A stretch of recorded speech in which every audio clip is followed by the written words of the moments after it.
The landscape in 2023 will have much of the same volatility we've seen in 2022.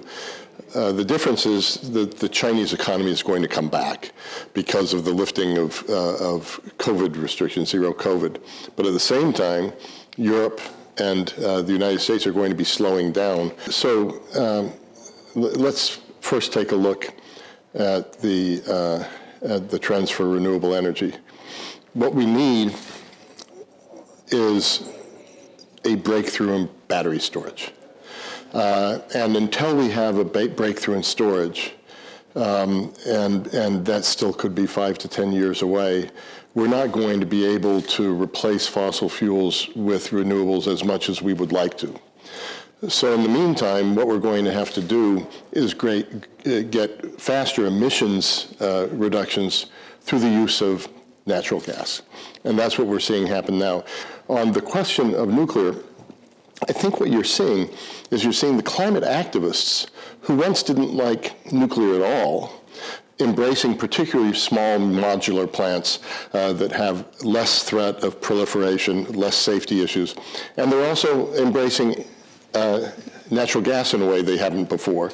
And so you see this tension, historic tension between climate activists and fossil fuel producers, not disappearing, but becoming less pronounced as people become more pragmatic. The fossil fuel producers know they've got to deal with climate. They're putting billions of dollars into doing that, whether it's Exxon or Eni or Shell.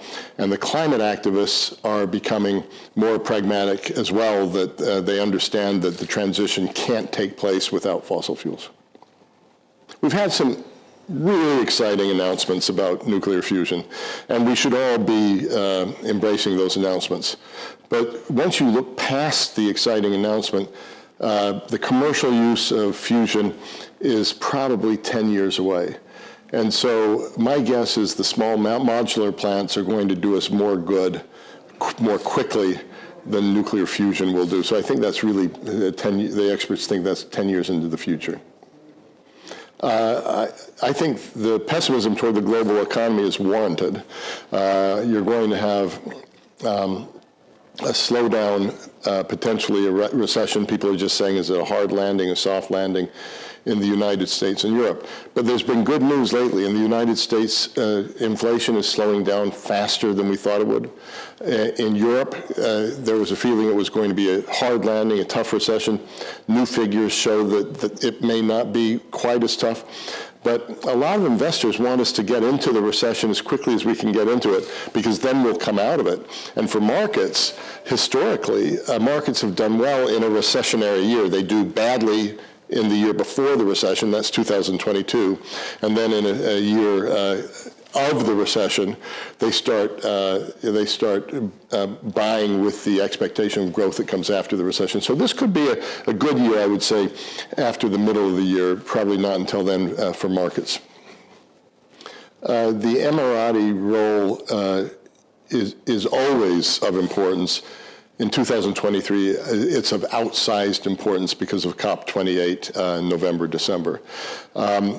What you're seeing is climate activists and fossil fuel providers realizing they need each other. After years and years of hating each other, after years of protesting one and having dismay and disdain for the other, there's more of a chance for them to work together. And to a certain extent, the UAE embodies this possibility, because not only is the UAE one of the world's most important fossil fuel producers, it's also one of the most important pioneers in renewables through Masdar. And I think the fact that Dr. Sultan Al Jaber is president of COP28 is a very good sign, because he and his history brings together these two pieces. He was the first CEO of Masdar, one of the most important investors in renewables anywhere in the world. Yet he's also the CEO of ADNOC, which I believe is the 14th largest producer of fossil fuels in the world.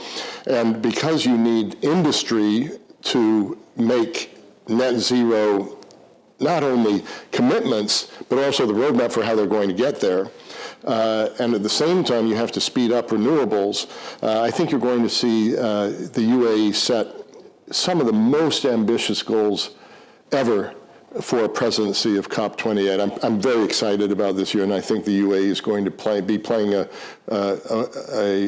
role of significance worldwide.